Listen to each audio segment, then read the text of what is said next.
Dans une atmosphère feutrée littéraire, entouré d'amis de lecteurs et de passionnés de culture, Dr Sena Mende Segun Aizano a dévoilé au public son tout nouveau roman. Un récit profond, construit comme un miroir braqué sur les dérives contemporaines, quête effrénée du plaisir, marchandisation des valeurs, fragilisation des liens sociaux. Le ton est donné dès les premières pages.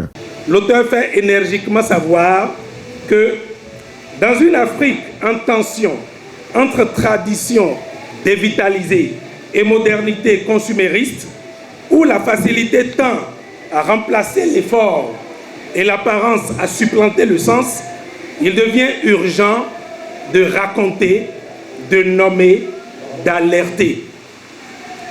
Mais c'est qui l'auteur? C'est qui Sena Mende Segun Aizano?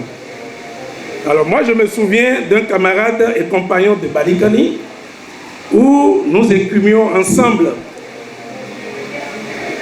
de Banikani Plaisir à Banikani Rose-Croix, les ruelles de ce cœur du Bénin qu'est la ville de Parakou. De nos culottes kaki de collégiens à nos pantalons de secondaire, comme on aimait le dire au collège, du collège donc d'enseignement général 1 de Parakou. Nous avons battu la latérite poussiéreuse de notre ville ou relevé les défis liés à nos études. Je puis vous dire aussi que les saisons d'Harmattan ne nous firent aucun cadeau. La cérémonie de lancement rassemblait enseignants, étudiants, critiques et acteurs du monde littéraire. Tous ont salué le courage de l'auteur qui ose aborder des sujets souvent tus, mais omniprésents dans la société béninoise et au-delà. À travers une écriture incisive, Dr Aizano invite à la réflexion sur les choix individuels, les déviances collectives et les conséquences morales qui en découlent. Ce jeune docteur, dans le cadre des activités de la FOPA, à l'extérieur du Bénin, il était avec nous en Côte d'Ivoire. Il était avec nous dans d'autres pays que je ne vais pas forcément citer. Pour ce qui concerne la communication, bien vrai que nous avons d'autres personnes qui étaient là avant qu'ils ne soient là, mais il a redressé la communication de la FOPA.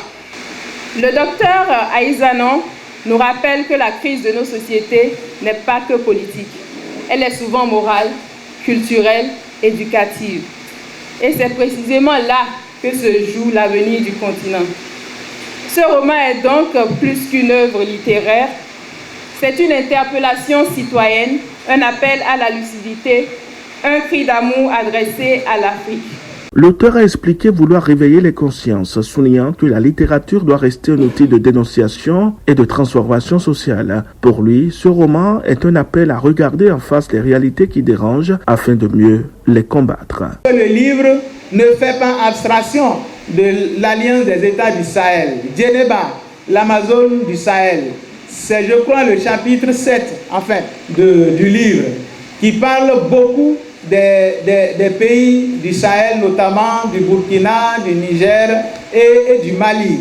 Nous avons salué, et cela nous engage, nous avons salué le travail qui commence de ce côté-là également avec l'Alliance des États du Sahel, mais en souhaitant que ce travail se fasse en bonne intelligence avec la CEDEAO. Ce n'est pas des organisations qui doivent se regarder en chien de faïence, c'est la même Afrique. Les frontières ne disparaîtront pas parce qu'on s'appelle AES, parce qu'on s'appelle tant ou tant. Il est très très important qu'on maintienne des liens pour que véritablement nos peuples puissent continuer à vivre en paix. Le public conquis est reparti avec un sentiment de repenser les valeurs qui fondent la cohésion sociale. Avec cet ouvrage, le docteur Sena Mende Segun Aizano signe un ouvrage percutant, promis à de longues discussions et peut-être à marquer durablement le paysage littéraire national.